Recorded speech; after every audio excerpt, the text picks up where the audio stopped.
The California Historical Radio Society proudly presents the 15th Annual Bay Area Radio Hall of Fame Class of 2020 inductions, the 2020 Don Sherwood Awards, and the 2020 Legendary Station Award. Hello, this is Steve Kushman, President of the California Historical Radio Society.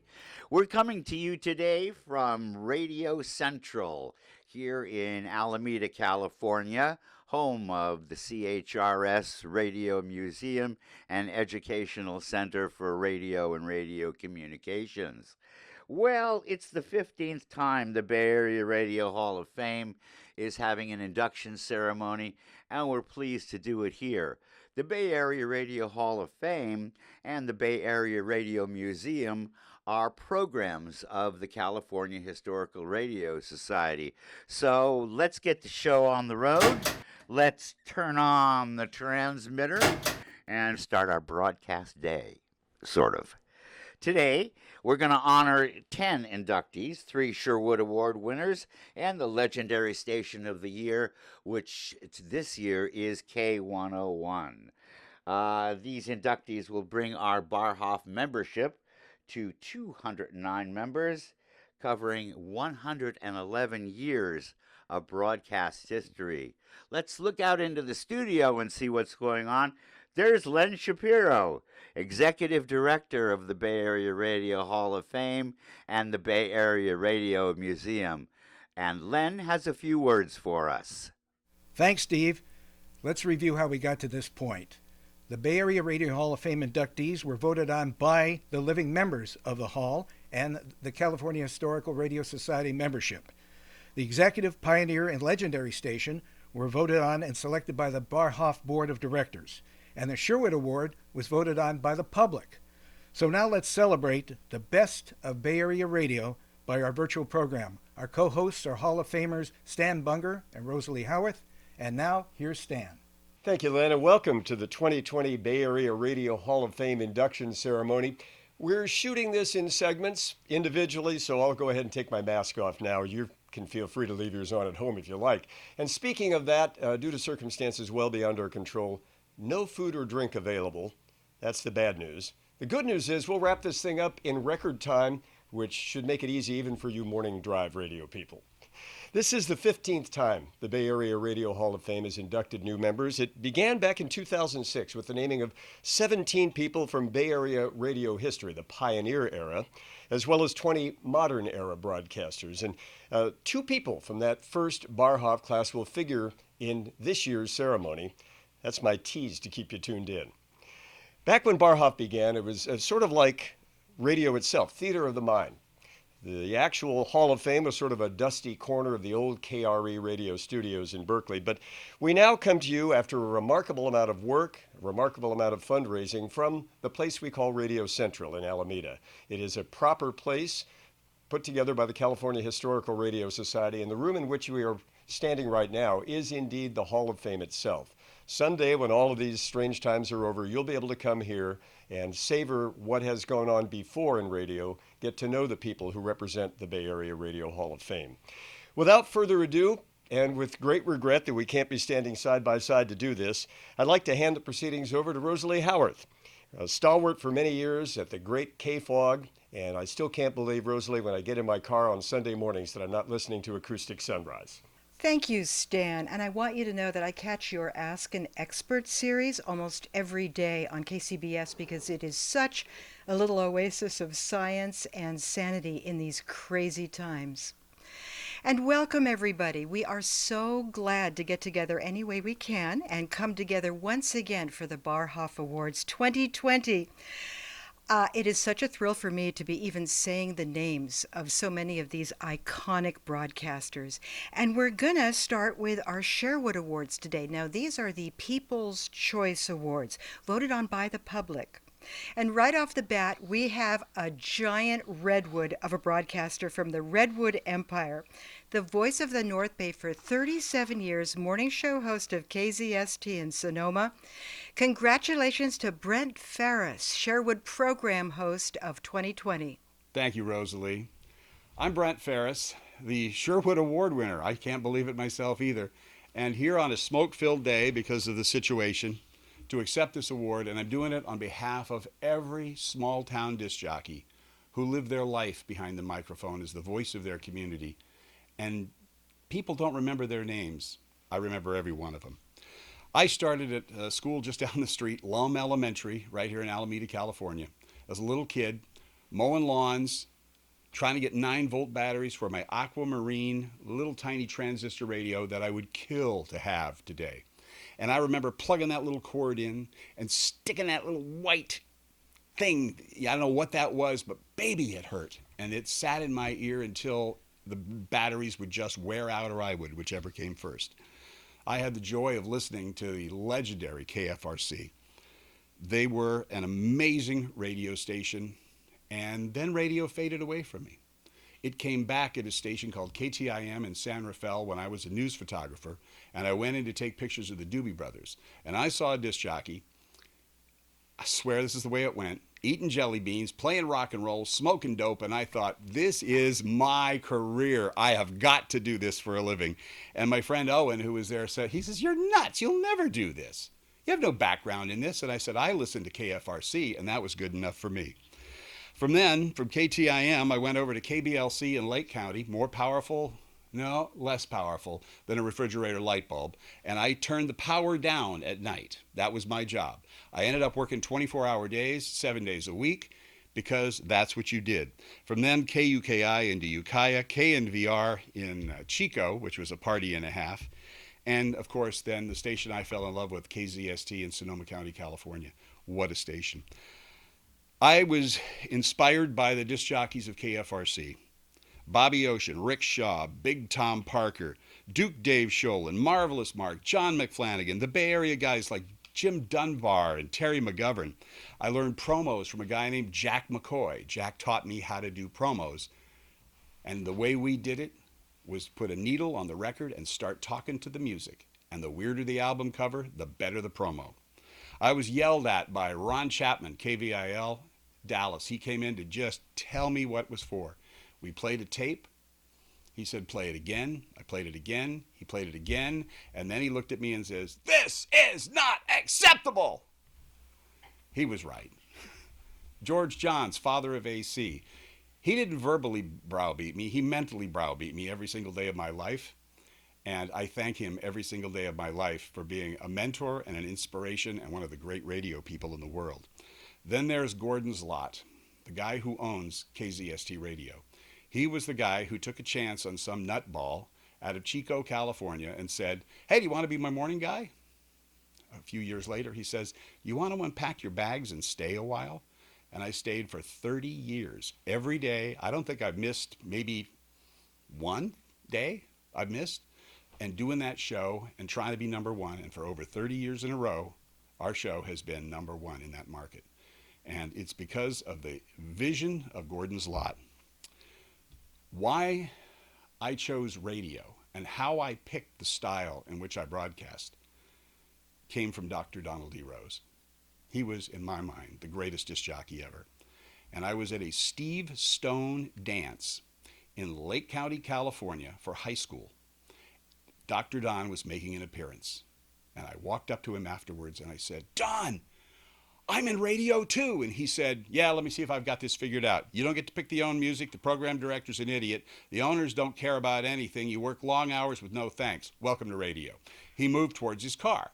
I thought, oh, that's kind of cold. I said, Dr. Don, but I want to be in radio. I want to be great. He goes, all right, kid. And he actually said this, kid, let me tell you how you do it. There's already one of me. Don't be me. Be you. There's not one of those out there. He says, no matter what, just be you. They'll try to do a lot of things to make you not you. Be you. He went for his car, and then he turns back. He says, oh, and one more thing. If they like you, you've got a career. And if they don't, get into sales. Thank you very much. I am honestly humbled by this. To be a small-town disc jockey and get an award like this is a huge honor. Thank everybody who voted, and to each and every disc jockey who flips on that mic switch in the morning, day after day, week after week, month after month, year after year, as the voice of your community. You are recognized too. Thank you very much. Thanks, Brandon. Congratulations. Our next Sherwood Award, again, these are awards voted on by Bay Area radio listeners, is in the news category. It gives me great pleasure to honor a colleague of mine, a longtime KCBS voice and one on many stations before that as well, John Evans. You know, these days, John and I see each other for about 30 seconds, 3 studios apart, as he leaves the airwaves and I join each morning. John, congratulations. Hi, everybody. Hi, John. Sue Hall. Do you recognize where we are? 700 Montgomery Street, ground zero. And you and I may have crossed paths before this, but this is where I remember you most. And I think even for a time you were my boss, right? These are now the law offices of the Alioto family, but this was K101 Studios. They were right up there. So this is my fondest memory of you, John. Well, I have many fond memories. But congratulations. I don't have a lot of time to introduce you. I have so many stories. I only wish I could be there to present this award to you in person. You've already gotten it. You are an award-winning journalist, and always have been in my mind, and you are responsible for so much in my career. So thank you. I was honored. I'm not even sure why you asked me to introduce you or present you, but I'm grateful. I know last year I asked you as a fellow 2019 BARHOF Class Hall of Fame, so I guess it's appropriate, but I feel like you're in the news world. I just know you for so many other talents that you have, and I'm so grateful that you asked me to present, or at least present you to this new award. Congratulations, my friend.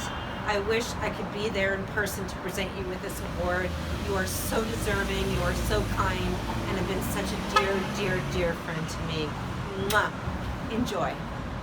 Hi everyone, it's John Evans. Isn't this a great mask? My friend Connie Kinney in Tacoma, Washington made this for me. Thank you, Connie. And to Sue Hall. Sue, I love you. Thank you to the California Historical Radio Society and to the Bay Area Radio Hall of Fame. You know, last year I was beyond honored to be inducted into the Hall of Fame by my peers, alongside so many of my friends and mentors and pioneers. This year's Don Sherwood Award has a special meaning as well because it was voted on by the public. So thank you to everybody who voted. I would like to show you the plaque that Len Shapiro gave me. Isn't that beautiful? Thank you, Len. Don Sherwood ruled Bay Area radio in the 50s and 60s. I grew up in Seattle, but I spent many of my summers here in the Bay Area, so I got to experience an embarrassment of riches when it came to Bay Area and Seattle personalities. I got to hear them all, but I was especially drawn to those who had a very intimate, one-on-one style, who really spoke directly to me. And I wanted to be that person on the air who offered the same kind of companionship. So over the 47 years that I've been on the air, I've been able to work with some of the best personalities in both Seattle and San Francisco. 2 come to mind that I would like to single out. Bobby Ocean at KFRC and Don Blue at K101. When I got the job at the Big 610, it was a mind-blowing experience. Only the best of the best got to put on those headphones and say those magic call letters. And when I met Bobby and I had an instant rapport, an instant connection.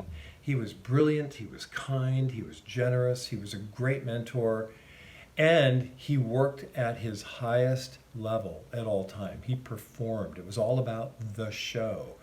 And I learned that from him. I still think that I did some of my best work during those years at KFRC. So thank you so much to Bobby Ocean. And to Don Blue. I was program director at K101 when we hired Don. And I gave up that job, a job that I'd aspired to for many years, in order to go back on the air and be Don's newsman. And we had such an amazing cast. Kevin Gorham, the engineer, Shirley Lester, the stunt girl, Sherry Brown on traffic. I did the news. And we were an ensemble. Don taught me what it was to be part of an ensemble. He was like an older brother to me. So thank you so much to Don for giving me that opportunity. I bring all of these experiences. I bring all of my work experience to what I do at KCBS. And whether it's a run-of-the-mill news day or whether everything is just all hell is breaking loose, I still remember what Don and Bobby taught me about being the ringleader, the one in charge, about keeping it all together, and about remembering the listener, never forgetting the listener. So thank you so much to Don and Bobby for teaching me that and being in my head on most days when I'm at work. You know, I think of my audience at 3 or 4 o'clock in the morning as I would my audience at 3 or 4 in the afternoon. I never take them for granted. And KCBS is the only Bay Area radio station that is still live and local. I mean, think about that. We're the only one left. My voice and the voice of my KCBS colleagues, we're the only ones who are live at 3 or 4 a.m. It's for those reasons that I am deeply touched and honored to be recognized with the Don Sherwood Award this year. Thank you to everybody who voted, and a special thanks to Bobby Ocean and Don Blue. Or as Don would say, thanks for being on the show. Thank you, John. John is a longtime friend of mine and a fellow former colleague at KFOG, and he's 2 for 2 today since he was inducted into the Hall of Fame last year, and today collects a Sherwood Award as well. And I guess I'm actually sandwiched between 2 of my former colleagues, including this guy who made the rare transition from the KFOG contest box to a 35-year career in Bay Area sports radio that continues today on KCBS simply because he is that good. And he's a double dipper too, having entered the Hall of Fame in 2016 and now celebrating a Sherwood Award today. He delivers sports in an entertaining but easy to understand for the layman way, and he's one of the most creative interview editors I know of.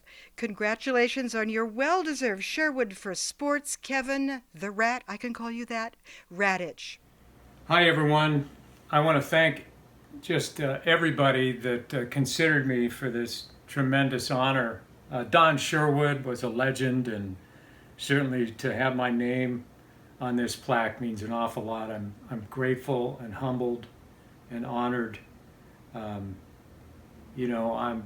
probably not very good at accepting praise for anything I do. I'm, very private, but this does mean a lot to me, and especially in this year when it's been so difficult. And if there's one thing I'll say that I'm most proud of is during this time when truth matters, I think KCBS has allowed me and Steve Bicker to tell the truth and hear from athletes who express their opinions, because I think more than ever we need to hear from these young men about their experiences in a very trying, difficult time. And if this award says anything about that work that we've done, on behalf of Steve and myself, we thank you very much.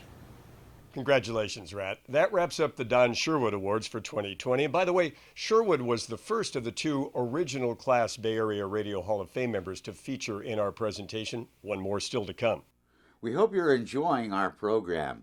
We're going to take a short break now to bring you some important information.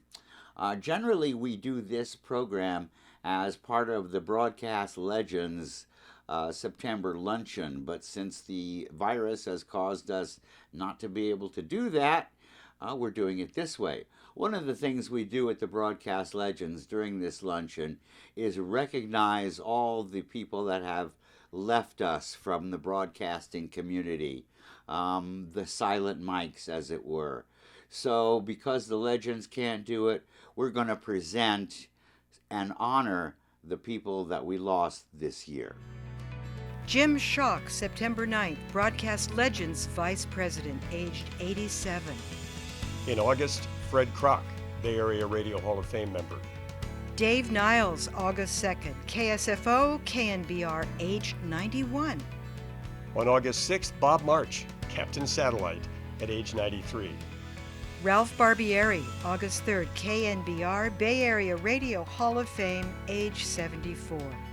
On July 4th, Jane Morrison, KNBC, KNBR, and in the Bay Area Radio Hall of Fame at age 100. Lee Grosscup, June 1st, ABC Sports, KGO, Cal Sports Analyst. On May 26th, John Hamilton of KPAT and KGO at the age of 85.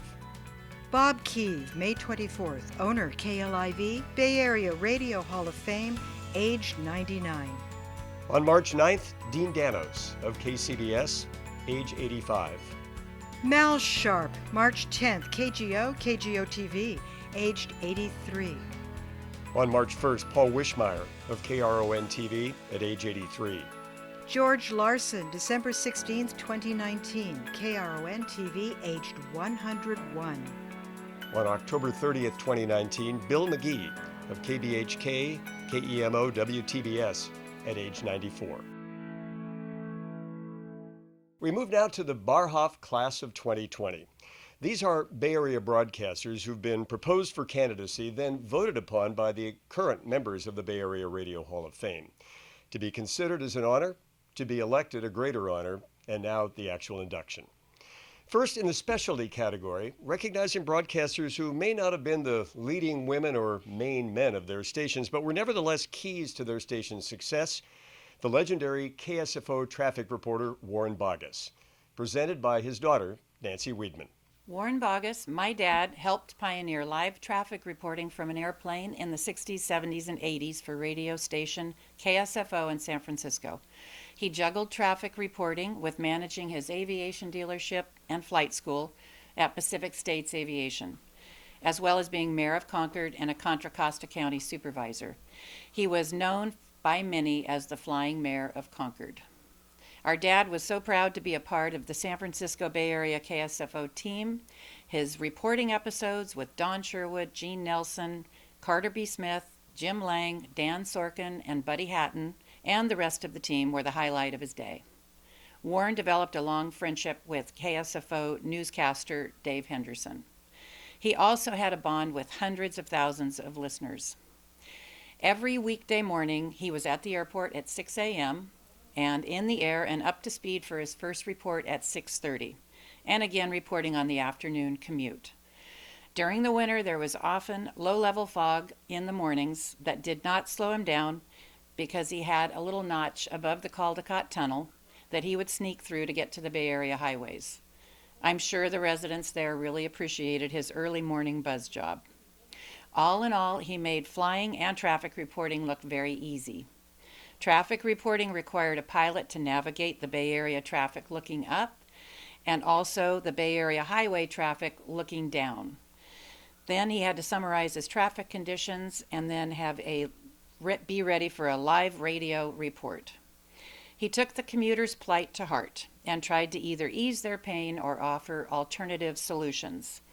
One of his more memorable quotes was that the party is over, but the hangover lingers. That was referring to an accident that had been cleared, but the backup remained. Warren is smiling above us somewhere with a big smile of gratitude on his face. He and his family were lucky to be part of the freewheeling radio that entertained and informed the Bay Area. Thank you. Warmest congratulations to Warren's family, and thank you, Nancy, for that very moving tribute.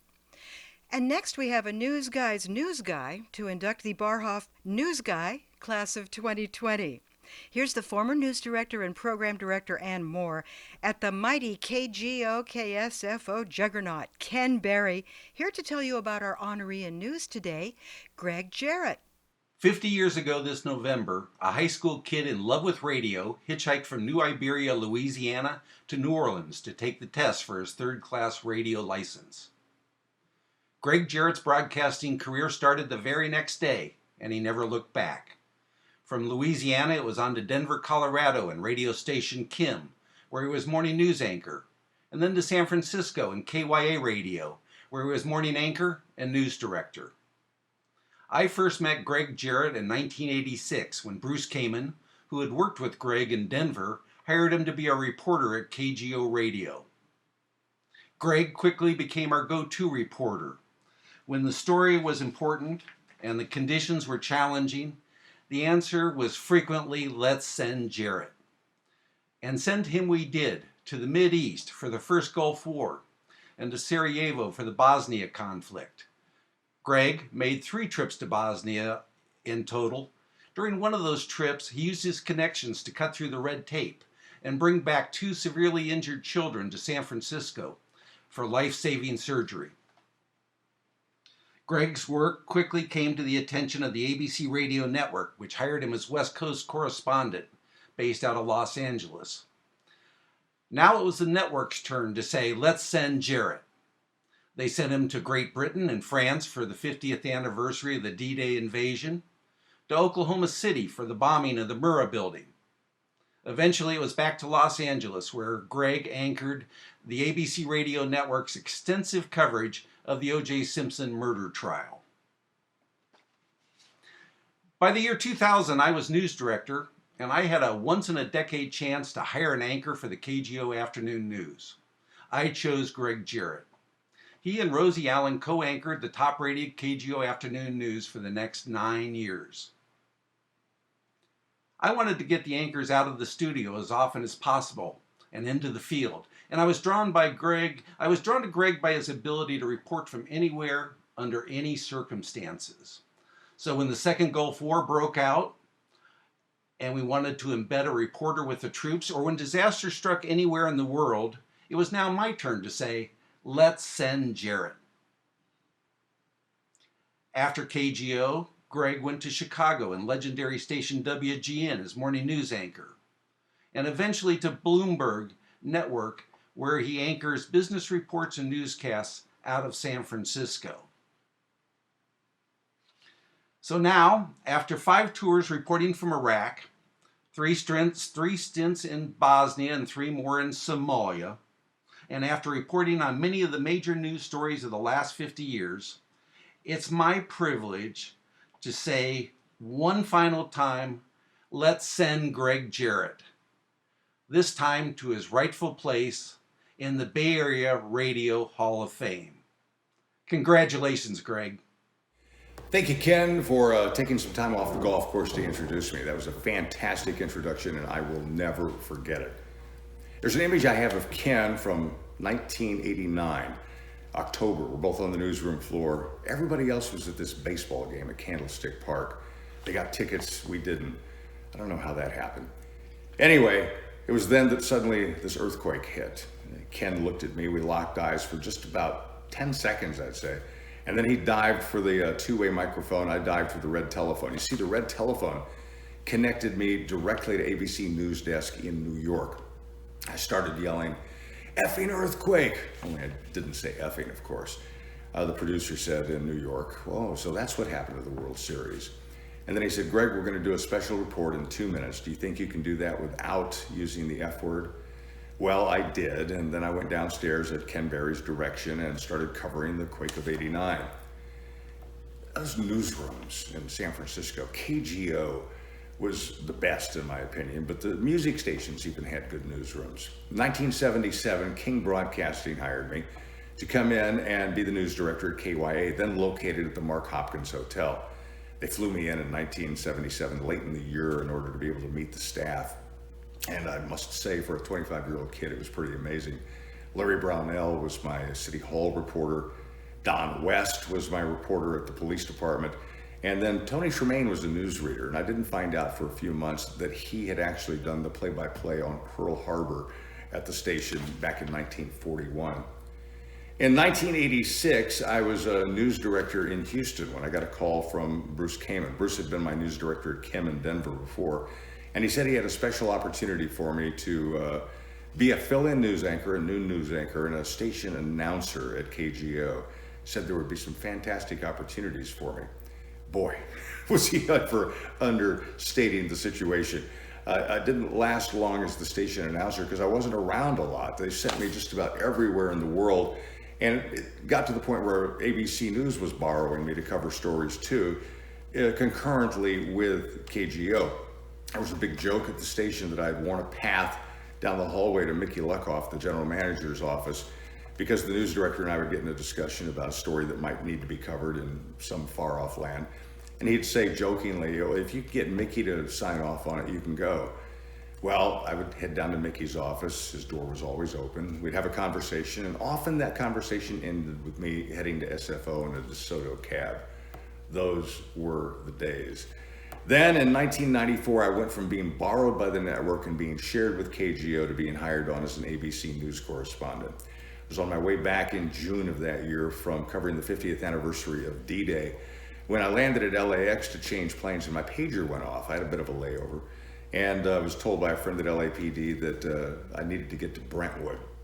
I spent the next 4 years covering stories worldwide, but mostly hooked to the O.J. Simpson trial number 1 and trial number 2. After 4 years with the network of doing radio and TV affiliate duty, I left the network for a brief stint in Portland. Back in 2000, Ken Berry gave me a call and brought me back as the afternoon anchor on KGO. I spent 9 wonderful years with Miss Rosie Allen, as my kids like to call her. I feel like she is part of the family. After that stint, I went to WGN in Chicago to be the morning host there. It had long been a dream of mine to work there. I listened to that station when I first started at age 17 down in Louisiana by way of the EBS transmitter receiver. I was a radio nerd at the time. That's how we went about it. Well, then I got a call from Bloomberg to see if I wanted to help them launch a station in San Francisco, AM 960. They spent 3 years training me up and having me do some broadcasting on San Francisco. And then they sent me back to San Francisco about 3.5 years ago. And I show up at 2 a.m. every morning, do my read-in, do my writing for the newscast, do local newscasts, and then spend until 10 o'clock doing national and international business flashes for Bloomberg Network. I need to thank some people here. I need to thank my wife, Debbie, and 3 sons, Bo, Austin, and Hunter. They haven't seen this much of me since COVID-19 hit in the last 20 years. I mean, I've just been traveling all over the place and busy with the radio business. And I need to thank Ed Baxter for nominating me for this great honor. And Rosie Allen again for being my friend in spite of myself and a friend to our family. Mickey Luckoff, without your trust, I couldn't have seen the world the way I did. And by the way, I need to recommend to you Basra in February. It's a great vacation spot. The golf is great on the sand dunes. Then we've also got to thank Elizabeth Ripp, the queen of the newsroom at KGO, through whom everything had to go first. Everyone on the desk, Ken Berry, Kathy Whitman, Shelley Gerson, Pat Tagney, Eric Nordby, Laura Podolak, most of all, Franco Gianelli, who was perhaps the wisest of them all. He always had a tropical shirt for every occasion. Rest in peace, Franco. And my boss for a while at both the network and KGO, John McConnell. But I want to thank you, the members of the Bay Area Radio Hall of Fame, for this great honor. When we get back to normal again, drinks are on. Mickey Luckoff, are you listening? Stay healthy, everybody. Congratulations, Greg. A richly deserved honor for a great newsman. Next, this year's first of 2 inductees in the sports category is a San Francisco sports voice through and through, Ken Dito. To present Ken, another legendary Bay Area sports broadcaster and a man who lived long enough to see his hometown Cubs win the World Series, Joe Starkey. Well, hello again, everybody. This is a great honor for me to be able to present Ken Dito into the Bay Area Radio Hall of Fame. I'm really honored to do that, so we're going to talk about Ken here for a few moments. But before you do, I'm really excited that I could be part of this today because so many of my friends are going in at the same time. And so I have to briefly mention, for example, Greg Jarrett. Greg and I worked for years together at KGO Radio. We've remained friends for all this time. In fact, we used to travel to Europe together. We would go to soccer games in places like London and Barcelona and all those kind of things. So congratulations, Greg, for going in. Bill Wattenberg. Wattenberg is so close to my family. It was so sad that when he lost his life, but his lovely bride Carol is such a wonderful person and such a great family. But for many, many years, what we would be able to do is we could go up to the Greenville area in Northern California, and Bill had this amazing group of homes. He had a complete complex where he had all these cabins, and summer after summer after summer, my kids, my grandkids, and myself and my wife, he would let us move in to all these cabins for free and spend a week or 2 up there on the house. What a great, great man. What a great friend. So congratulations. I'm so sorry he couldn't be here to share in this special moment. And of course, finally, we have to certainly represent Lee Hammer. Lee was my producer for so many years on 49er football, and he's done such a great job with the programming at KNBR and his other stations. We want to wish them all my absolute best regards for going into this Hall of Fame at this particular time. So let's talk about Ken Dito. Ken Dito probably deserves to be in this group as much as anybody that has ever been in this group. He's a San Francisco native. He's not only a San Francisco native, his family practically opened the country on this side of the world. His dad was a VP, a major vice president at not Union Bank, that was my old bank, at Bank of America for decades. So he has a great family tradition. St. Ignatius High School, City College of San Francisco, a Cal Berkeley alum and a catcher on the Cal baseball team. He went to graduate school, as I said, at USF. Not many people, by the way, can also claim that they worked in radio and television for nearly 40 years while simultaneously, same time, okay, teaching math and physical education in San Francisco high schools and junior high schools. That is absolutely amazing. My first contact with Ken came in 1975.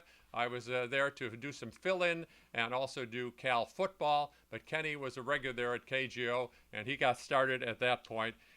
He could handle any type of sports broadcasting. He was the sports director and the first talk show host when the Giants moved from KSFO to KNBR. Basketball play-by-play for Cal basketball. Basketball play-by-play with USF. Baseball play-by-play. He did the Oakland A's with Bill King.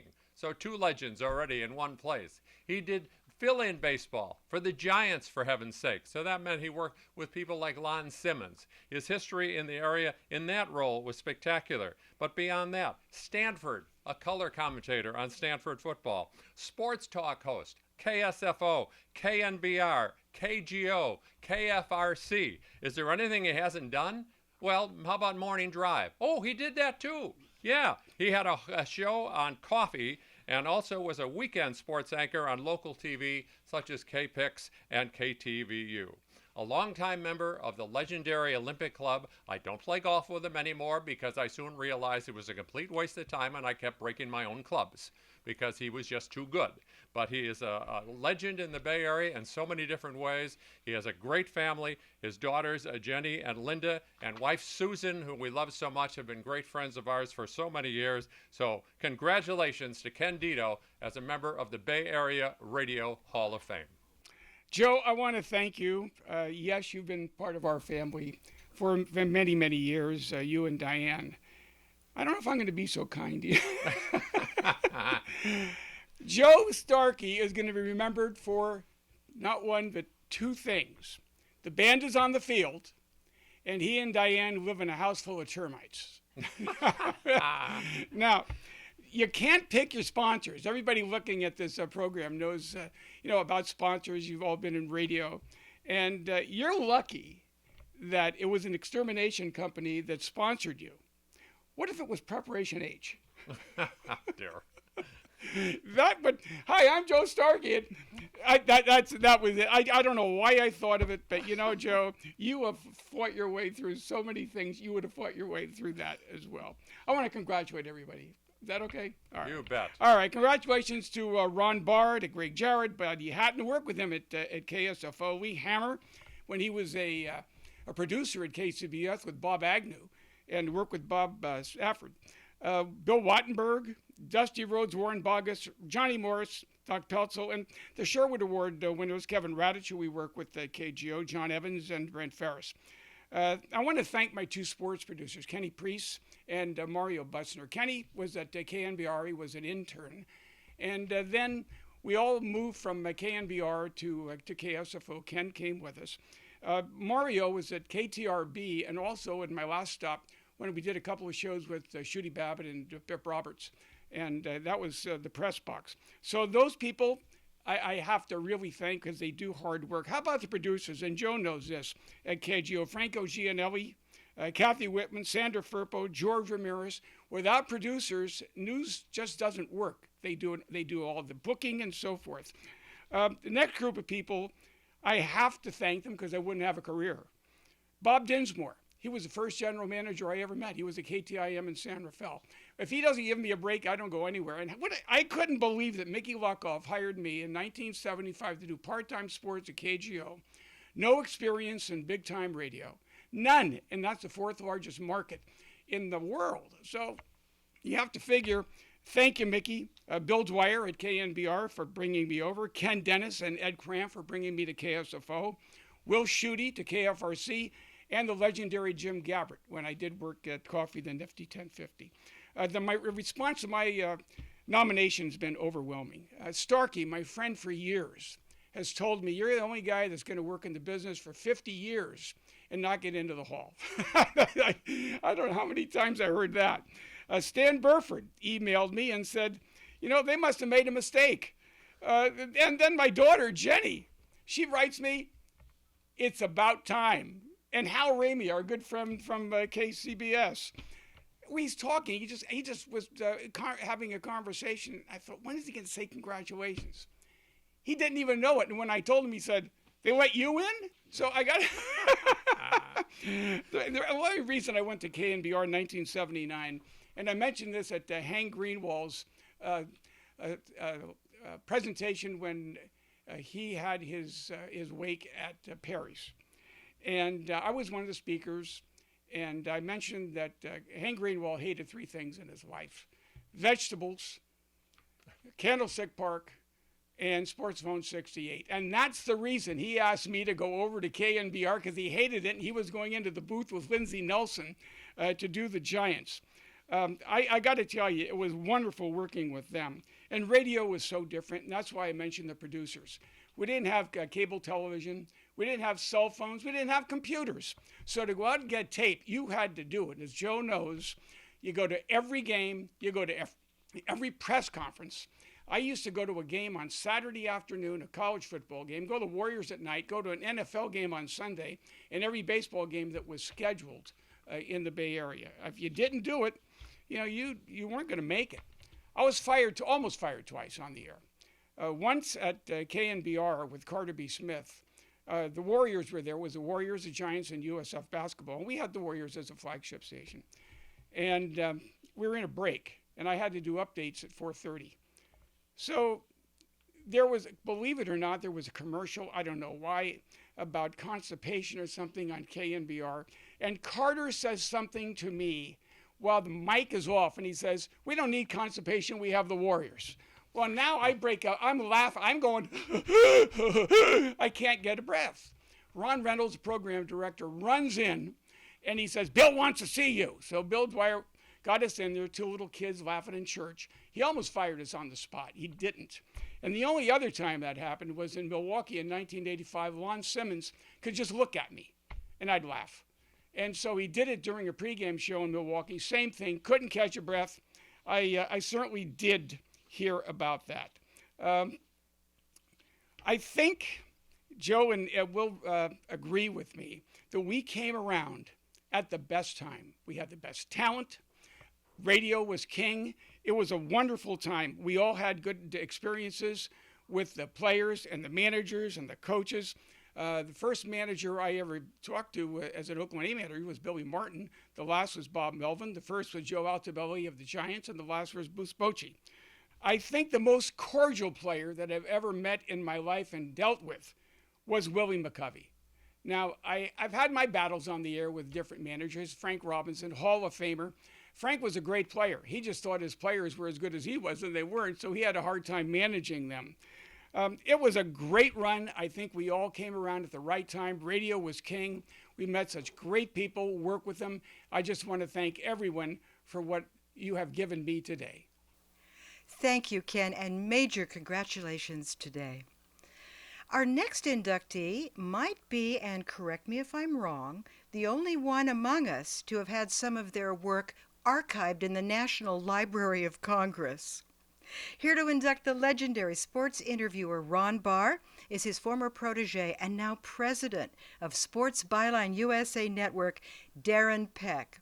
Hi, I'm Darren Peck, and I have the pleasure of introducing Ron Barr, whose career started In the Bay Area 40 years ago, sports director at KSFO KYA, continued on as the founder of Sports Byline USA.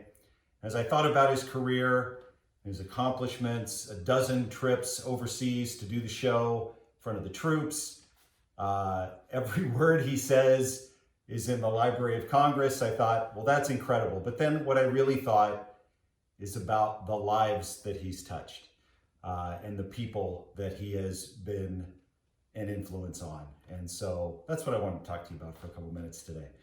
I thought about the great Bay Area athletes who he has spoken to over the years. Bill Russell, Joe Montana, Willie Mays, Tiger Woods, Catfish Hunter, John Elway, Dusty Baker, Steph Curry, Jerry Rice, Aaron Rodgers, Jeff Gordon, Ricky Henderson, Jason Kidd, Brandi Chastain, Dwight Clark, the historic introduction of Bill Walsh to Eddie DeBartolo, and our great friend Adonal Foyle. Think about the all-time greats he's spoken to. Mickey Mantle, Michael Jordan, Billie Jean King, Michael Phelps, Pele, Will Chamberlain, Arthur Ashe, Arnold Palmer.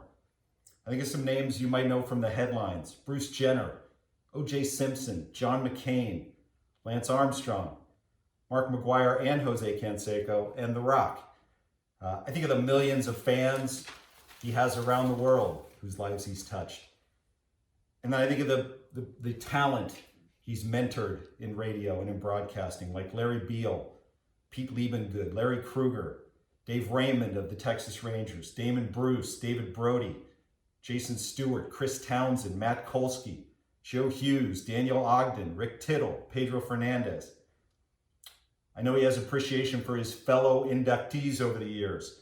Mike Amatori, Chris Edwards, Lon Simmons, John McFlanagan, Gene Nelson, Celeste Perry, Bill King, and today's other honorees, Ken Dito and Lee Hammer. And then I think of the team at 300 Broadway over the last 40 years. Bob Hamilton, Charlie Cowain, Julie Berman, Larry Maxwell, Kevin Mulligan, Ira Hankins, Scott Pastorino, Kathy Forch, Brian Kilgore, Jamie Zaninovich, Kevin Mostyn, Jessica Gage, Ginny Pryor, Kathy O'Toole, Patrick Morrow, Alex Murillo, Ed Gorlick, Mike Schweitzer, Mark Van Gelder, Matt Hurwitz, Ken Priest, Raul Velez, David Liu, Scott Cuddy, Dom Jimenez, Mario Butzner, and James Harris. And then I think of three other special people. Jennifer Peck, who is amazing. Ken Dennis, who is extraordinary and whose tree in radio branches out in hundreds of directions. And Judy Barr, without whom none of this is possible. So congratulations to Ron, all the lives, all the memories, and now as a member of the 2020 class of the Bay Area Radio Hall of Fame. Thank you, Darren, and I also want to thank the Bay Area Radio Hall of Fame for this honor. I didn't even know I was up for induction, and when somebody asked me what I thought about it, I said, well, at least they're not inducting me posthumously. I've been in the Bay Area for 44 years. I started my career back in Washington, D.C., which was my hometown, and I was hired at the Washington Post by the great Ben Bradley, the managing editor of the Washington Post. Went over across the river a short time later to the Alexandria Gazette, started sports writing there, and then broke into radio in Washington, D.C., before I broke into television a short time later up in Boston, where I was doing the Boston Celtics and also anchoring sports up there. I joined CBS Sports at the network when I was just 25 years old, and then I could live anywhere I wanted in the country, so I got a job at the CBS affiliate up in Seattle. I started up there because they didn't have an opening in sports, being the weatherman. But being a pilot, I certainly knew weather. Eventually, though, I moved over to the sports desk there and was there while I was still doing CBS network sports assignments on the weekend. I then got the job at KRON in San Francisco, and I was honored to have that one. Also worked at KTVU. And then when I left the television side, I went to KSFO and started the evening sports magazine there. And while I was doing that, I had a guest on one night, and a caller called to me and said, you know, I've been waiting to talk to this person for 35 years. And that was the seed for Sports Byline USA. Sports Byline USA started with just 12 stations, 2 hours a night, Monday through Friday, as the first national sports talk radio network. We expanded then to 2 hours a night, Monday through Sunday. Radio stations were having a hard time financially at that time, and we eventually got pushed to doing overnights completely. So we were doing overnights 7 days a week, and then we became the first company to sign on, which was CD radio and turned into be Sirius XM satellite radio. And then after that, things just exploded from there, and now we're, of course, 24 hours a day. And we're no longer really a radio network. We are a multimedia content distribution company. We have 10 different platforms that we distribute our content on 24 hours a day. And the thing also I'm very proud of is the fact that we have been with the American Forces Network since 1989, a year after we launched Sports Byline in 1988. And having grown up in a military family, that means an awful lot to me. When I take a look at the things I'm most proud of and what I've been able to do is I take a look at the content that we've created, especially on my program. 32 years of sitting there at the desk and broadcasting Sports Byline USA nationally on 200 U.S. stations, 500 worldwide on the American Forces iHeartRadio, Stitcher, TuneIn, and also up on the in-flight audio systems of a lot of the major airlines. We have a vast audience, about 20 million people that listen to the network. And when I think about the interviews, my first guest in the studio on that first night, he was a friend, was Willie Mays. He sat in the studio, and I still remember it. And the way I interview is totally different, I think, than most people. I don't ask an athlete, how do you hit a 95-mile-an-hour fastball? How do you hit three-point shots? I said to Willie, you were a 16-year-old African-American kid growing up in Alabama, and you wanted to play a white man's sport. How hard is that? And I think everybody wants to hear the answer to that because they can't relate to hitting a 95-mile-an-hour fastball.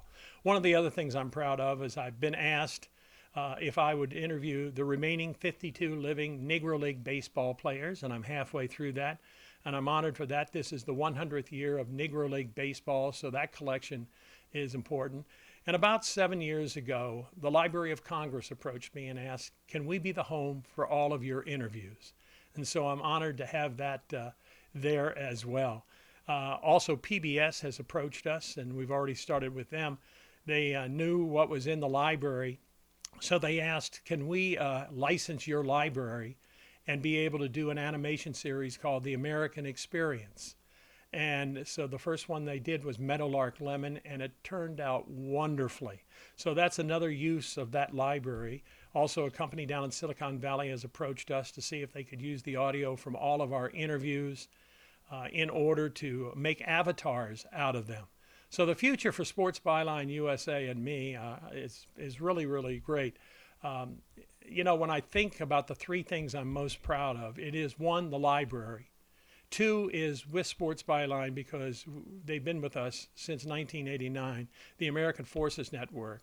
And because I grew up in a military family, I've taken the program to Iraq 7 times, Afghanistan 7 times, Germany, also Cuba, South Korea, and other military bases, Germany as well. And what I do is that I let the soldiers co-host each hour of the show. Now, athletes, I'm running out of athletes. You want to go to Iraq or Afghanistan and get shot at? But my friends have certainly said yes, coaches, managers, players, and everything. And I've taken them with me on these trips as well. And I can tell you that at some point in every trip, an athlete has touched me on the shoulder and said, Ron, this has changed my life, to be able to see it in real life. And I have found that some of the soldiers that I let co-host the show, they're very, very good. I've even gotten up sometimes and walked away while they were either talking to a guest, and every athlete calls in if they're not there with me. And they are good at what they do. I could tell you when I went into Iraq the first time in 2005, it was up in Mosul at Saddam Hussein's palace up there. And he had a swimming pool there. And I was swimming in it because they let the soldiers swim in it as well. It was outside. And when I got out, I stepped up on a little curb that they had. And I stepped down and the dirt was soft. It rolled my ankle and I heard crack. So I broke my leg at that time, at least the ankle anyway. And so I did my first show 90 minutes later with a hard cast on my ankle.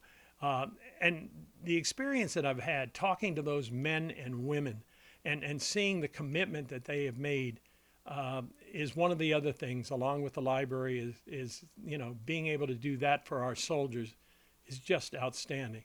And I also would have to say, if there was anything else, mentoring. It's very important for me to help young broadcasters and mentor them. And Darren Peck, my president, said to me, he said, "Do you realize how big your broadcasting tree is?" And I had never really thought about it. And when I started thinking about it, I started smiling as well. And I'm very proud of that. I also want to say thank you to my limited partners. When I started this, I had no experience at all about business or anything, but I was smart enough to know what I didn't know and listen to those that did. And among those that did, and that are our limited partners, Eddie DeBartolo, Billie Jean King, Adonal Foyle, Brian Billick, Lee Steinberg, and several others as well. They have been invaluable to me to help grow this company to where it is. So again, I want to say thank you very much for this honor. It came as a surprise, but I accept it on behalf of all the people along the way who have helped me turn this into a great career. Again, thank you very much. Congratulations, Ron. It's truly remarkable to consider how far ahead of his time Ron Barr was. Sports Byline USA, dating all the way back to 1988. Our next inductee is among the pantheon of legendary talk show hosts who have filled the airwaves in the Bay Area over the years, so many of them on the great KGO. The late Bill Wattenberg came from rural California, got 2 college degrees at Chico State, 1 at Cal, and then spent 40 years on the air. To introduce Dr. Bill, his wife, Carol. I would like to thank the Bay Area Radio Hall of Fame members for nominating my husband, Dr. Bill Wattenberg. In honor of Bill, I will share with you a little bit about his life. Bill grew up in the Sierras of Northern California. He came from a loving family, but endured a challenging childhood. Bill's mother passed away when he was just 9 years old. He and his sister were raised by their father. During their childhood, the two were often in the care of trusted family or friends. At age 13, Bill was sent to live with an old gold miner at the top of a mountain. The distance frequently prevented him from attending school, so Bill educated himself. By age 15, he graduated from high school and received a scholarship from UC Berkeley. Bill completed his first year at Berkeley with honors, but ran out of money. As he was heading back home, the bus stopped in Chico. He got out and walked around the campus. He ran into a Chico State dean who so kindly helped make it financially possible to attend. Bill transferred to Chico State, which enabled him to live closer to home and work with his father on weekends.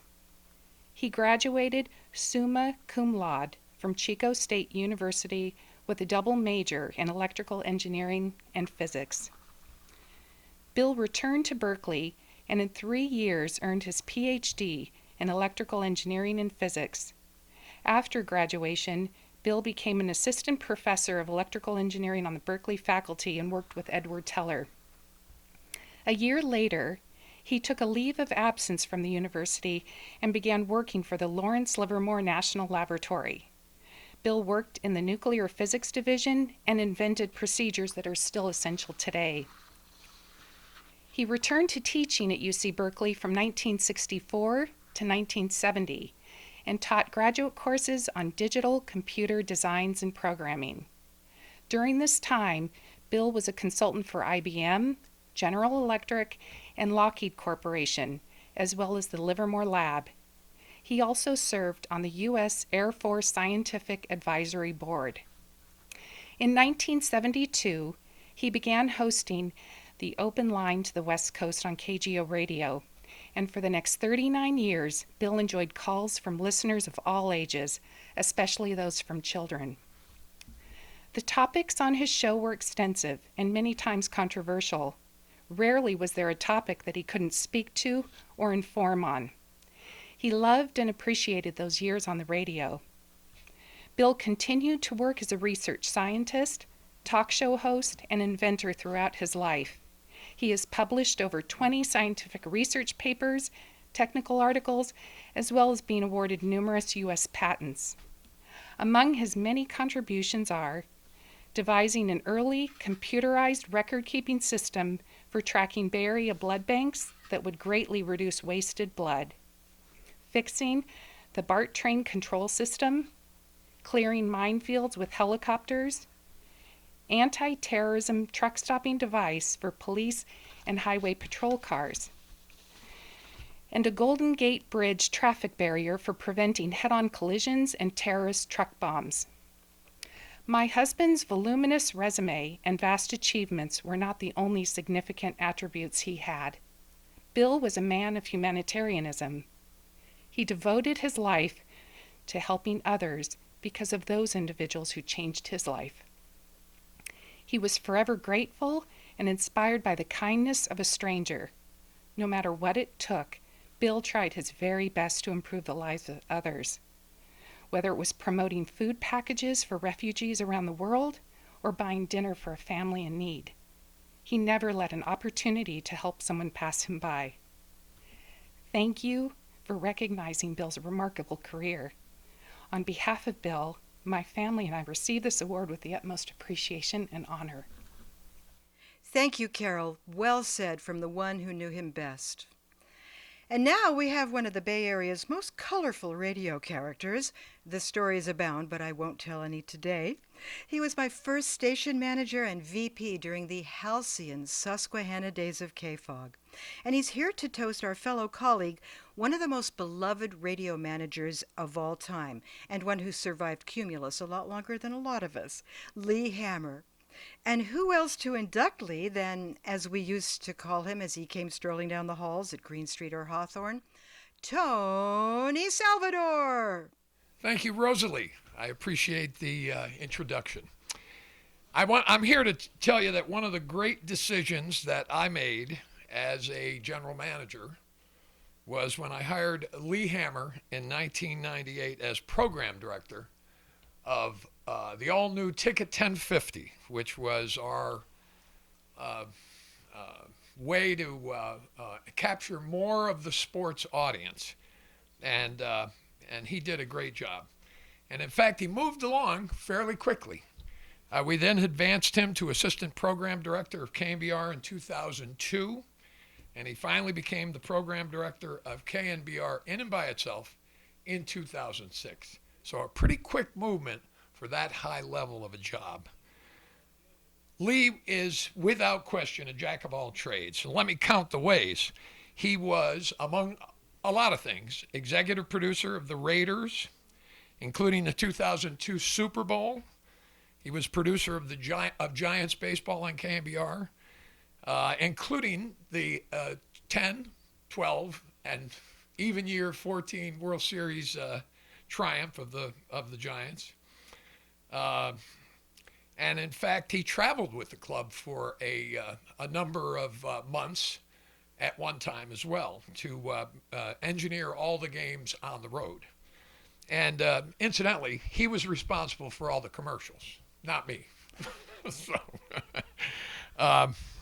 don't get mad at me. He was executive producer of 49ers football. How many more of these things can we add on to this guy's job? Was I underpaying him? I don't think so. Plus, one of his most important tasks was he was liaison between me and Ralph Barbieri. That was a very tough job, and he did a wonderful job at it as well. That was a monumental challenge. Oh, and by the way, Lee had a life before joining Susquehanna Cumulus. He was morning board guy for very legendary Al Hart at KCBS. And also, as kind of a side note, which kind of helps with all of his sports background, he was actually in the booth producing Don Klein during the catch. So that's a pretty darn good resume, huh? In short, Lee was one of the most loyal, reliable, trustworthy guys I've ever had the privilege to work with. And I'm so happy he's going to be inducted into the Bay Area Radio Hall of Fame. With further ado, Lee Hammer. Well, Tony, thank you very much. That's I'm done. I have nothing left to say. You said it all. Tony is a great friend, not only a great friend but a great boss, a great mentor, and he is already a member of the Bay Area Radio Hall of Fame. So, Tony, thank you for the very kind words. When you think of bosses you've had over your career, I look back and Tony is one of the best. Right now, I'm working for another good one in Doug Harville, just two of the best general managers you can ever work for. But anyone who knows me know I have an affinity for the game of baseball. So I'm going to steal right now and use a quote from the great Lou Gehrig and say, today, I consider myself the luckiest man on the face of the earth because I'm being inducted today. And why am I lucky? Because I knew when I was 7 or 8 years old that I wanted to get into radio. It was a passion I had, and I knew early on. And I've been lucky enough to do that. Lucky enough that this is my 40th year in radio. I actually started when I had hair, and that's what 40 years in radio will do to you. I'm lucky because in that entire 40-year career, it's all been here in the Bay Area. And that's a very rare feat these days. I didn't have to go travel to some small market out of town. I've been able to do it all right here in the Bay Area. Lucky that I've been able to tie my passion for radio and sports together, as Tony alluded, producing for the Giants and the 49ers and the Raiders. And very lucky that I've worked for some amazing stations with iconic call letters of, KCBS, KGO, KSFO, and of course KNBR. So I'm very lucky. Now I'm not going to go into a lot of the details about what my career has been over time, but just a quick synopsis. My first job was at KXRX in San Jose. I graduated college on a Friday. I started full time on Monday, and I've been working in radio ever since. Knock wood. And Doug Harville, if you're listening, I need about 10 more years to keep it going. I want to hit 50, so please keep that in mind. Tony's laughing over here. In 1982, I went to go work at KSFO. I produced for the legendary Gene Nelson. I mean, what a job, going to the Fairmont Hotel every day. The KSFO at the time, the world's greatest radio station. It was with Jim Lang and Gene Nelson and with Buddy Hatton, who's also being inducted into the Hall of Fame today. So that was great. 1984, went over to KCBS, as Tony alluded, working with the great Al Hart. I worked 3 a.m. to 11 a.m. and Al was such a gentleman. Every day when he came into the office at 4:30, he was in a full suit and tie. And I said, one day I want to be like Al Hart. He was just a true legend to work with. Also got to work with other people like Aaron Edwards, Gil Haar, Ken Ackerman, Stan Bunger. So those are some great names that I've had the opportunity to work with at KCBS. Coming over to KNBR when Tony luckily, hired me and I convinced him to hire me. I got to work at KNBR and I've worked with legends over the time. Gary Radnich, we put Murph and Mac together as a team. Worked with Ralph and Tom. Just great times at KNBR. And what a run we had with the Giants. 3 World Series.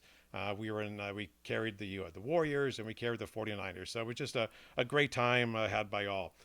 2017, took a new job as Vice President of Sports Play-by-Play for KNBR in the Cumulus Cluster, and now Program Director of KGO and KSFO. So been Program Director at 3 of the top radio stations in the Bay Area, and it's all started because of what Tony did back in 1998. As my love of sports, as Tony alluded, I was in the booth with Don Klein. I was also in the booth with Joe Starkey at the play. When the Stanford Cal game, and I will go to my dying days to say that Stanford got robbed because I did see the referee call the play dead when the band ran down the field. So I say that's there. I got to work with Joe Starkey. I got to work with Ted Robinson. I got to work with in the Giants with Kruk and Kipe and Miller and Flem. Just great times. And the Giants kind of made me a family. And in 2010, I went to Larry Baer. Larry invited me and my wife Wanda to fly on the team plane to Texas. And when the Giants won the World Series and the game's over, we're flying back on the team plane. And how lucky I am, I'm on the team plane holding the World Series trophy. Me and my wife are holding the World Series trophy. And I'm saying, hold on, Buster, hold on, Pablo, you can have it in a second. I got it right now. But it was just, what a lucky opportunity I have. And that's why I said I've been lucky all along in my career to have the job I do and the things I've done. I want to thank all my coworkers along the way who have been so supportive of me. But I also really need to thank my wife, Wanda, because without her, I couldn't have done this. When you wake up at 3 o'clock in the morning or 1:45 in the morning to be at work at KCBS at 3 a.m., she has to get up too. And she was working full time. She had to raise the kids and take care of everything when I was on the road traveling with the Giants for 2 weeks at a time. So I thank Wanda for everything she did, because without her, I couldn't have done it.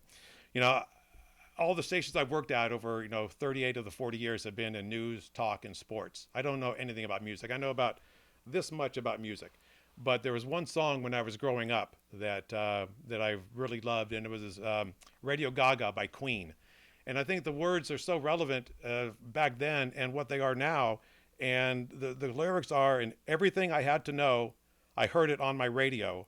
So don't become some background noise, a backdrop for the girls and boys who just don't know or just don't care and just complain when you're not there. You had your time, you had the power, you've yet to have your finest hour." I think now is radio's finest hour. I think, radio was alive. 96% of the people are, listening to the radio every week. Radio doesn't need a Wi-Fi connection. You don't need to, charge it. You don't need, a monthly subscription. You got replaceable batteries in your radio. Radio is here, and radio is here to stay. And that's why I love radio. It's never been a job for me. It's been a passion. I love it, and I just, I can't get enough of it. So I want to congratulate all the other inductees today going into the Hall. I want to thank the board of BARHOF for inducting me into the Hall of Fame. I want to thank Tony for presenting me, and just thank everyone. I'm just honored to be inducted as a member of the Bay Area Radio Hall of Fame. So thrilled for you, Lee. By the way, Lee Hammer and I have a little history together. We worked together more than 40 years ago at a little radio station in San Jose called KXRX, right by the Eggo Waffle Factory in San Jose. And of course, back then, Lee did have a little more hair. We turn now to the pioneer category because it's so important to recognize broadcasters who today's audiences might not recognize, but upon whose shoulders so many of us stand. First, a serious star of the airwaves in the 60s and 70s here in the Bay Area on KSOL and KDIA, the late Johnny Morris. To present him, we're honored to hear from Johnny's daughter, Felicia Morris, who began her own radio career on Dad's show at age 5. Greetings. My name is Felicia the Poetess Morris. I am the eldest daughter of the late, great Johnny Morris. On behalf of our family, we are so excited to accept this award from the Bay Area Radio Hall of Fame. Just a little bit about my dad. He was born on January 22nd, 1948 in Fresno, California. By the age of 10 years old, my dad had already developed a passion for broadcasting. While other kids were outside playing, my dad was inside studying technical manuals and tearing apart radios and TVs and putting them back together. By the age of 12, he built his own transmitter with no formal training, and he soon built a radio station inside of his grandmother's garage, where his soulful sounds of James Brown could be heard from blocks away, and soon miles away. He even received requests. With great determination, by the time my dad was 14 years old, he had received his FCC broadcasting and engineering licenses. And at 16, landed his big break at KSOL, a popular soul music station in the greater San Francisco Bay Area. He became known as Ronnie Dark, a name given to him by his good friend and fellow DJ, Sly Stone. In addition to his on-air duties, my dad was also the chief engineer at KSOL. But he soon left the station in 1969 to join the staff of KDIA under the name of Johnny Morris, taking on multiple roles, again as on-air jock, director, program director, and assistant chief engineer. He became one of the Bay Area's most popular DJs throughout the 70s, introducing the music of The Whispers, Bobby Womack, Parliament Funkadelic, the Ohio Players, and many others. After serving the San Francisco and Oakland community for nearly 20 years, my dad made his way to Los Angeles to join R&B station KGFJ AM as an on-air personality, program director, and chief engineer. In the 1990s, his voice continued to grace the airwaves. He entertained the late-night listeners on KACE with his extensive musical knowledge and playlists of classical soul and gospel. During this time, I too was on the air. In fact, I had the same air shift, but at a competing radio station. My dad would often tell me before we go on air, "Do your best, because you're up against the best. And I truly was up against the best. Years later, my dad took all of his extensive knowledge in engineering and started his own company, Morris and Associates, where he had clients such as the Tavis Smiley Group, Stevie Wonder's KJLH, and gospel station KTYM. In 2014, my dad was instrumental in helping me to build Morris Media Studios, a podcast and media center here in Leimert Park in the Los Angeles area. He oversaw all the technical aspects of the studio and made sure everything ran perfectly. My dad's passion for broadcasting made him a natural teacher and a valued mentor to many over the decades. Our beloved Johnny Morris had his final sign-off on Friday, August 31st, 2018. So today, on behalf of the Morris family, we so proudly accept this beautiful honor on behalf of our late great dad, Johnny Morris. He would be so happy and so honored to receive this induction into the Bay Area Radio Hall of Fame. And for this, we are truly grateful. Thank you so much for the acknowledgement. We appreciate it. Oh, well said, Felicia. I know he would be so proud today. And now we celebrate a radio personality with a half a century of Bay Area radio history, many of those the glory years at KSFO. The legendary Buddy Hatton. Just listen to some of his alums at 560. His partner, Carter B. Smith, Gene Nelson, Russ the Moose Syracuse, Al Jazzbo Collins, Hall of Famer 2020 Ron Barr, a guy you're going to hear from shortly, Sam Van Zandt, the sublime Celeste Perry, Audio Video, Janet Wilson, Paula Kelly, and that only scratches the surface of the talent at the incredible KSFO. Our warmest congratulations, BARHOF Radio pioneer, Buddy Hatton. Thanks, Rosalie. We're proud now to honor this year's inductee in the educator category. This is a man who has been the faculty advisor for over 40 years at Foothill College's legendary KFJC. This is a station that defines college radio at its best: energetic, experimental, true to its spirit. To present Doc Pelzel, KFJC station manager Eric Johnson. Hello, I'm here to introduce Robert Doc Pelzel. Doc, as we know him at KFJC, has been working there since 1980. This is Doc's 40th year, and for the projects that we do at KFJC, Doc has always shown us great wisdom in leadership. When we've had projects, the tone is always, how can we make this happen? And it's very rare that we ever find a project that we can't do. So laying down that foundation has been very helpful for our radio station. Doc got his nickname through working at CalX, I believe before he worked at KFJC, and he would receive mail, or mail would come in and he'd mark it MD, and sometimes folks would understand that as medical doctor perhaps, or MD, so they started calling him Doc at that point, and so that's how we know him. Doc also started a newspaper at Berkeley with Stuart Copeland, which was interesting to us. We went and watched Stuart Copeland's documentary, and that was very interesting. We got back to the station later that day, and Doc had mentioned, oh yeah, I actually started a newspaper with him at Cal State. And so there's all sorts of stories. You can know Doc for 10 years and there'll be another connection to radio or music, and it'll always be a surprise. So when Doc started at Foothill, they had 4 criteria for Doc to that he had to fit, and part of that was to have a first-class radio license, He also was to have a PhD, which he hadn't achieved quite yet, teaching credential, and commercial radio experience. And they still hired him. Somehow they decided, yes, this is who we need for our faculty advisor and station supervisor for KFJC.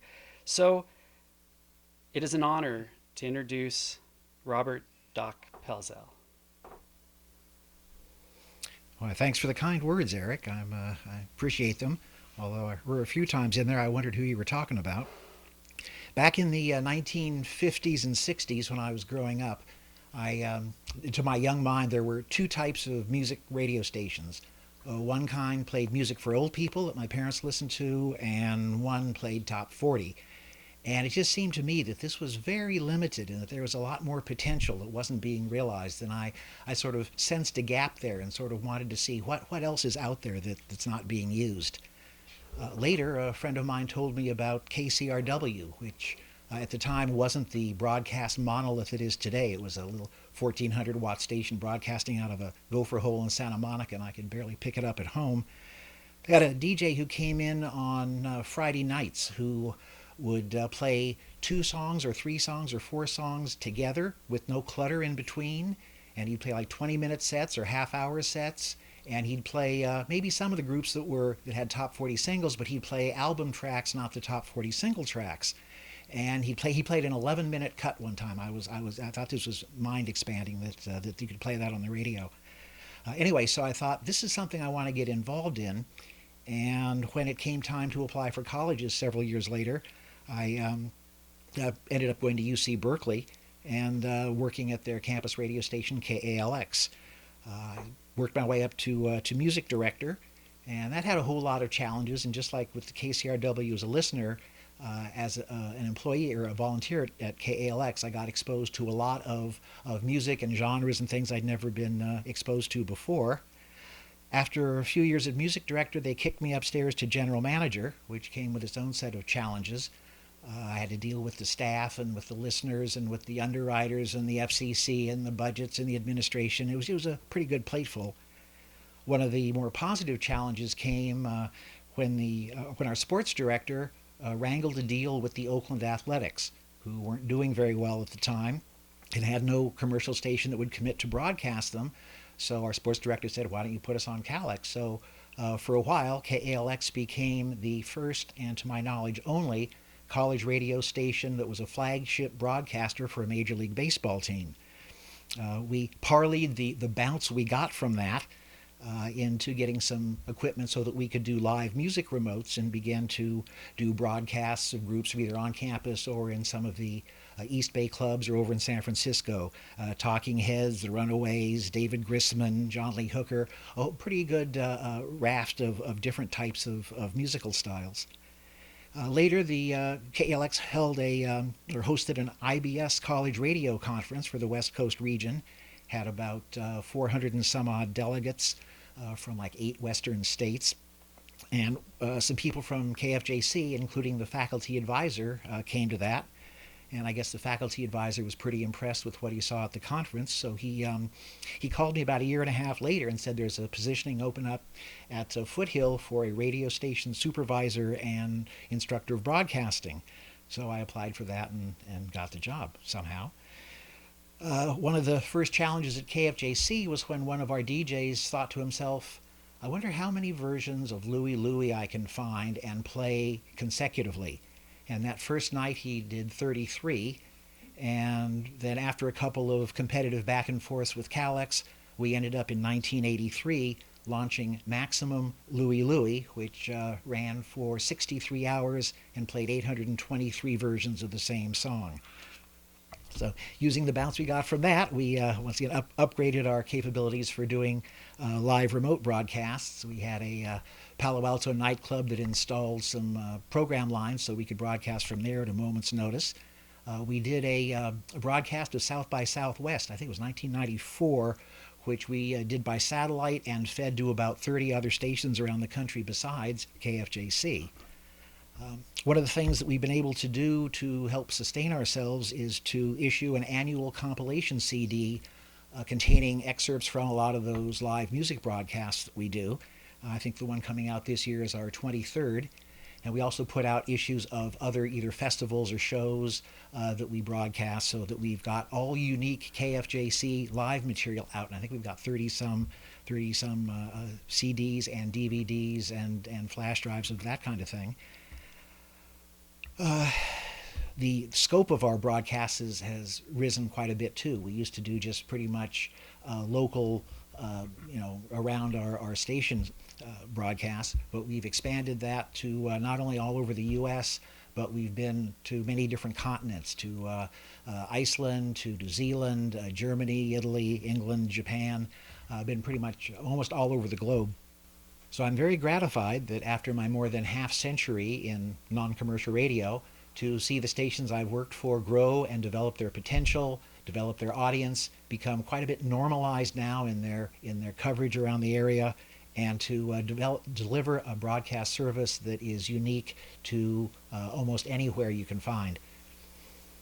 And I'm very delighted to be installed in the Bay Area Radio Hall of Fame, and it's a very nice honor on my resume. Congratulations, Doc, and we all know that teachers are among the most essential workers there are. And now, through the miracle of modern technology, and where would we all be without that for the past 6 months, I am thrilled to welcome my longtime friend and former KFOG colleague, Dusty Rhodes, into the Bay Area Radio Hall of Fame Class of 2020.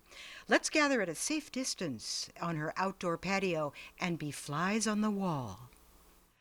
Well, Dusty, the time has finally come for you to join all your friends and colleagues in the Bay Area Radio Hall of Fame. Congratulations for your Program Host Award. Who knew it would be this warm when hell froze over? This is just so...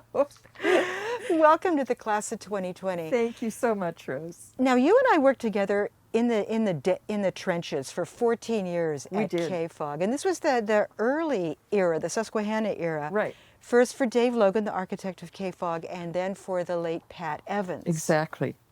Yeah, I got there just, 87, so it was 4 or 5 years into the format. Yep.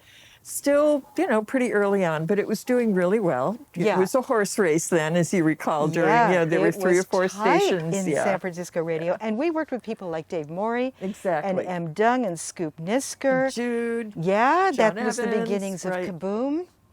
And you came to us from L.A. In fact, you worked at the big trifecta of L.A. rock stations. I did. My first station was KLOS, my first of the bigs. And J.J. Jackson was there at the time, and he was the one who encouraged me to go on the air. He encouraged me. I had gone there as a producer, a show producer. And when the opening came up to go on the air, it was JJ who really kind of made the push and mentored me and told me how to do it and what to do. And after KLOS, it was over to K-Rock. Exactly. That was an interesting chapter. K-Rock had been dark for 3 years. This is 1976. They'd been dark since 73 because of an ownership dispute. Well, they were going to lose the license if they didn't get it back on the air. So there was a small group of us that had been pulled together to put this thing back on the air, and off we went. Up a dirt road, up a fire road, to the transmitter on top of a mountain in Burbank, where there were pieces of plywood on sawhorses with the equipment that they had taken out of storage and kind of blew it, the dust off and plugged it in, and off we went. I drove up with my entire album collection to put us on the air, and then off we went, and became the first woman doing afternoon drive in LA. So then you segued from on air to promotions as well. I did. So I had left there and ran into Sam Bellamy at a record company event. She was the program director at KMET at the time, and she said, "I've been looking for you." What? Okay, and I ended up going over to KMET to be their promotion manager, and I did air work on the weekends and primary relief. Now, your first event was just a little dry run-through small gig, right? My first major promotion for KMET was a little thing called the California Jam, which we expected about 200,000. We got 350 plus. Okay, a third of a million people. And it was a massive good time event. Look at these acts: Aerosmith, Foreigner, Heart, Ted Nugent, Santana, right? How Bob much were Welch, tickets? Dave Mason. It was great. Tickets were $12.50 in advance. 10 times that now? More than that? 17 at the gate. Yeah, you can't even get a lawn ticket for, $12.50 anymore. So when you jumped from there to San Francisco, it was a turbulent time in San Francisco rock radio. It was. It was kind of a rough spot. I had been called upon by the management at Metro Media, KMET, to come up here with a small team and try to resurrect KSAN, which was really, really struggling at the time. And we didn't manage to resurrect it. When it all came undone and the station was sold and became a country station, I had a personal services contract. So when the new owners bought the station, they bought my contract with it. I couldn't go anywhere, much as I wanted to. So one day I was a rock DJ, and the next day I was to be a country DJ. Well, I got to the station, and some irate listener had pulled up during the night and dropped a truckload of horse manure on the station steps. Well, that's a country thing, right? Exactly. Horse manure, That's what we barnyard, do. That's what we right? do. So I I say had to kind of step over the horse hire manure. that guy. When you do promotions, you got to think big. Exactly, think big. So then you're back to LA again shortly, but you kept touch with people in San Francisco like Tony Kilbert. I did. Tony and I had worked together at KSAN, and we, kept in touch after I left here, after KSAN ended and I left here. Ended up back in LA ultimately, and he kept calling me and saying, "Oh, come on back up." By now he was at KBLX. He was a program director at KBLX. And he'd call and say, "Oh, come on back up. You'll love it. It's going to be different." Because it had been a little rocky at KSAN. So finally I said, "Oh, okay, fine, I'll come up." And went to work at KBLX doing evenings.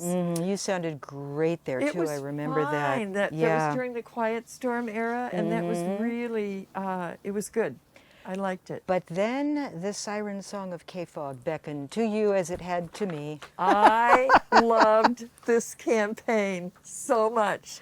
This was the one that was like, oh my God, these people are so cool. Wally, what's gotten into the beaver? K-Fog water. Yeah. I mean, just all of those things. And I just thought this was a brilliant campaign. And I still, to this day, have a couple of them, including warning may be habit forming. And of course, I have the not available in Los Angeles Which one. was ironic, yeah. I know, that was like my favorite. And that was the best crew ever. A lot of Hall of Famers, too. Bonnie Simmons, Kevin the Rat, John Evans, Peter Finch, Bill Ruck, Tony Salvador, Richard Gossett. And then you moved over to one of the kind of innovative stations that we had a crop of during that era in San Francisco, The Wave. Right, early 2000s, there were a few things that happened, and one of them was 93.3 The Wave. And it was a world music station, which was probably way ahead of its time. But we were sort of interpolating world music with regular kind of AOR stuff. Oh, I wish we had a station like that today. I know, it was great, and we had wonderful times with it and played things that you would never hear except, maybe on a public radio station. And then, just to prove your versatility, it's another whiplash over to classical music. It was a challenge, and at that point in my career, challenge was kind of hard to come by. When you've been there, done that with kind of every station in the market, pretty much. So Bill Luth, program director over there, who's just incredible, we had talked a few times over the years about me, going over there to go on the air. And I had always resisted it. I wasn't quite ready to hang up my rock and roll shoes yet. But finally, at this point, when he called me, I was like, yeah, you know what? I'm ready. I'll do it.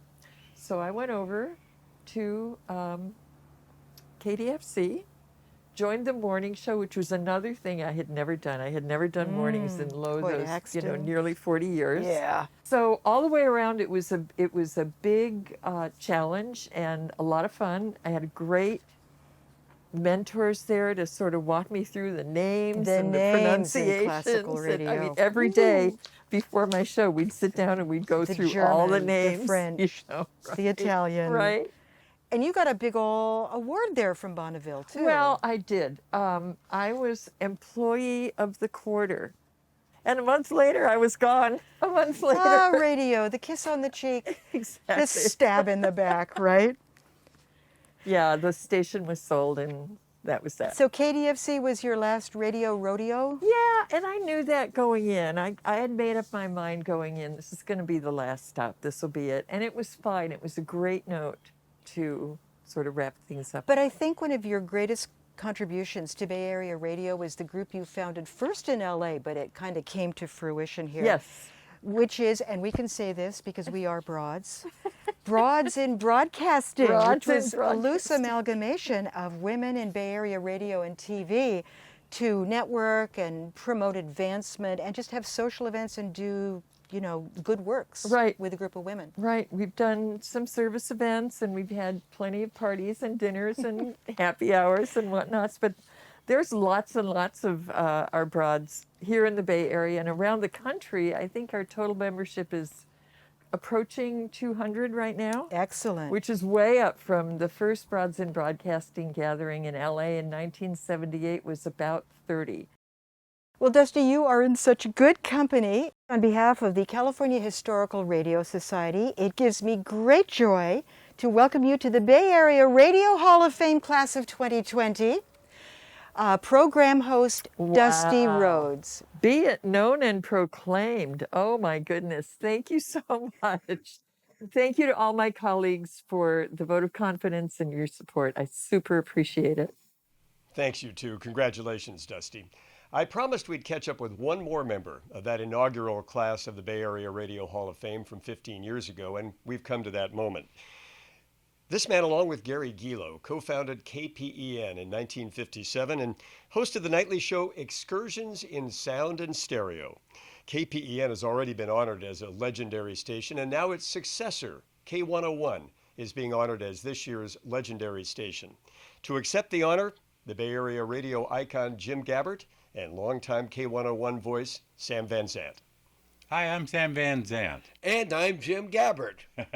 Good to be with you today. I remember, golly, it's been a long time. It has been.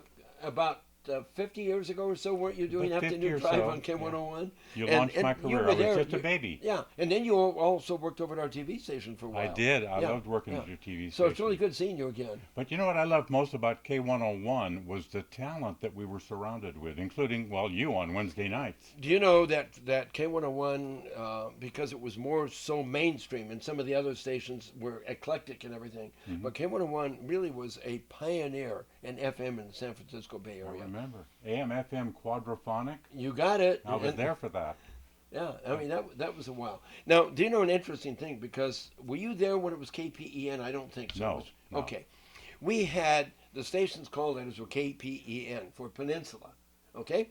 And we were the first stereo station, I think, the second in the country, and we had stereo in the Bay Area for over a year, and KPEN was a legend. Mm-hmm. And about 1968, I think it was beginning to fade because the other stations were getting better. You know, when you're number one, it's kind of like being a female dog in heat. Everybody chases you.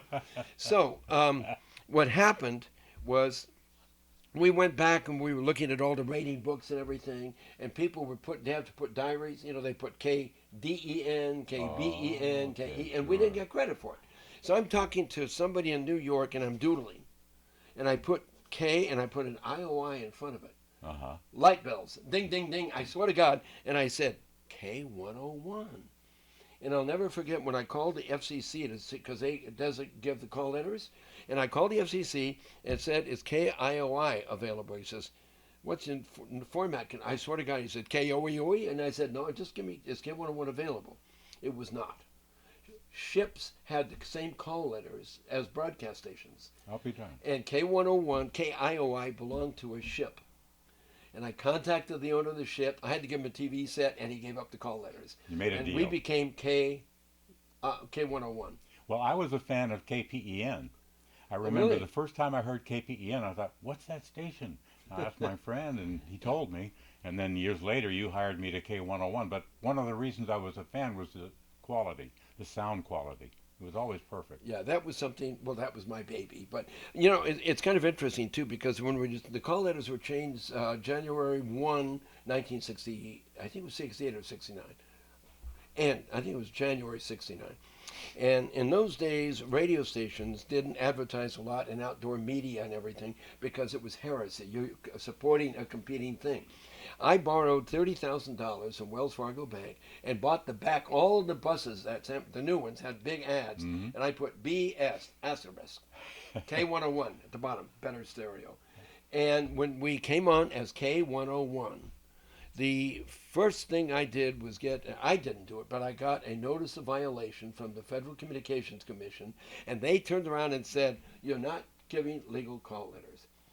The FCC rules say that plus or minus 2 minutes on the hour, you're supposed to give the call letter. So we'd say KIOI. IOI. And I said, and they argued with me. I said, if we want to call it the Breeze or Radio Coalinga, anything, we have a right to do that. Mm-hmm. And what we did was on the K101, on the ID, we'd come and say, this is K101 stereo.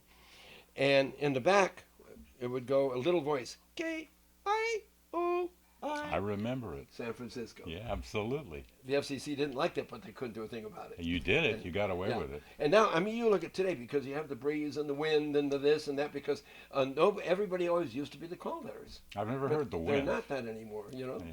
I'd like to hear that station, the wind.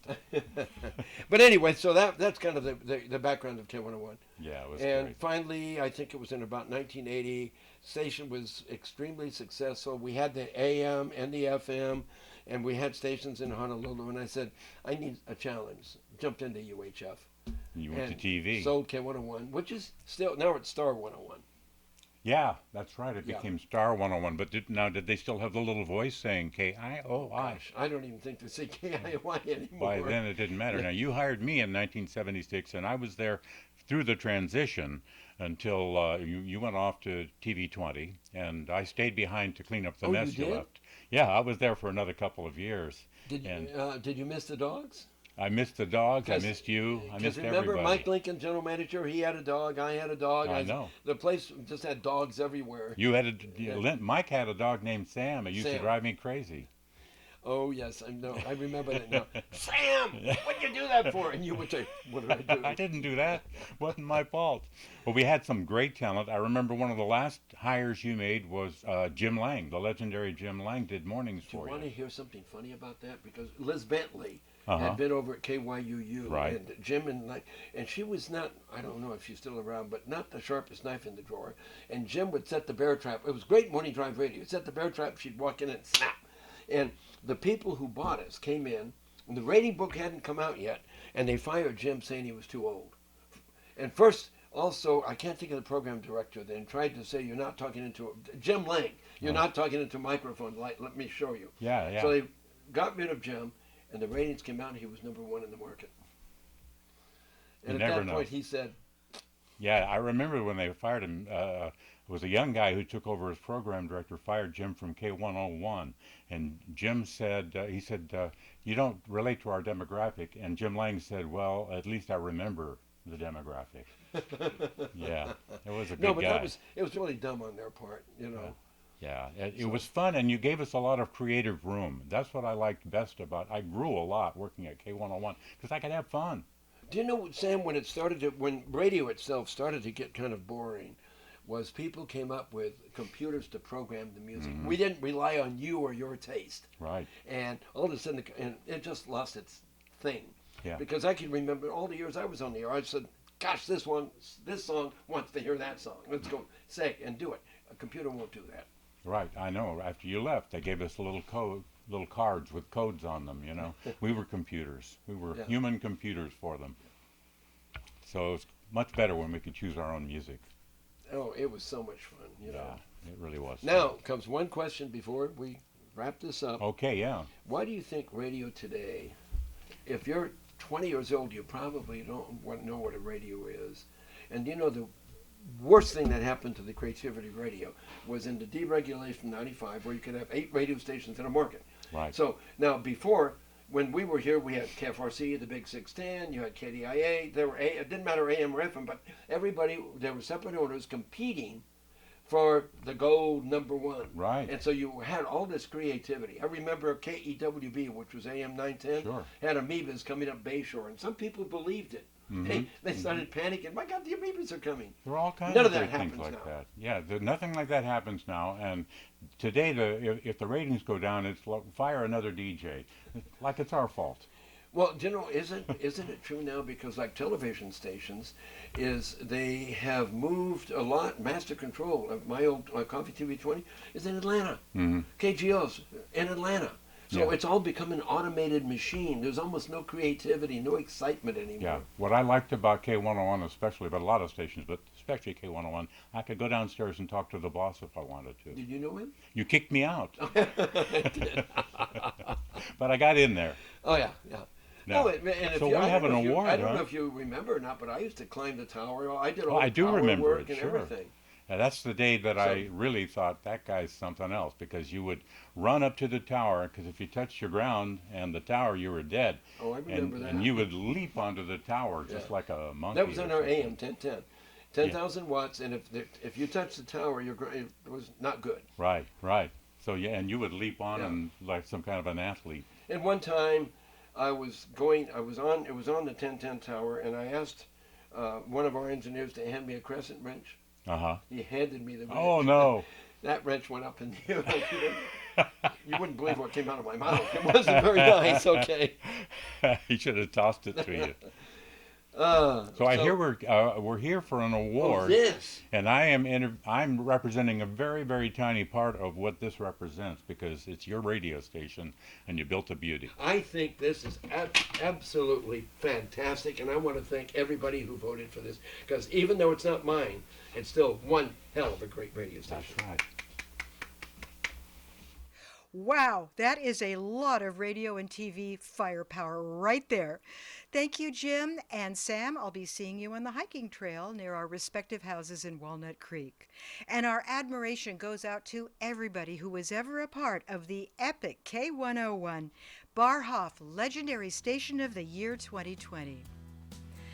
Well, it wasn't quite like the Basque Center. I missed the salmon with rice for one thing, but I think we pulled it off, Stan.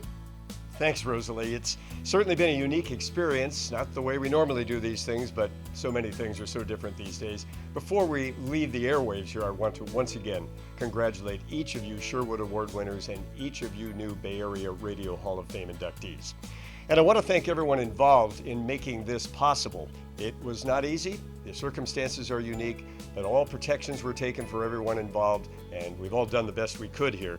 Special thanks to BARHOF Executive Director Len Shapiro, to BARHOF's founding Executive Director and Curator David Jackson, to Steve Kushman, the President of the California Historical Radio Society, in whose building we are putting this event together, and to our production crew, Dave Billeci and Jim Fink, who've taken care of the pictures and the sound and made each of us look better than we really do and sound better than we really do.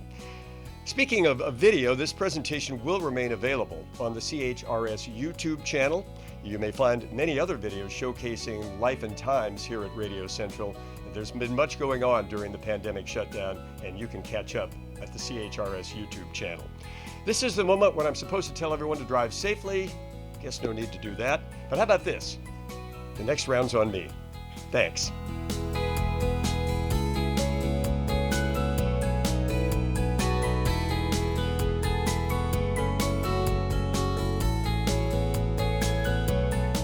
This has been a CHRS Radio Dog production.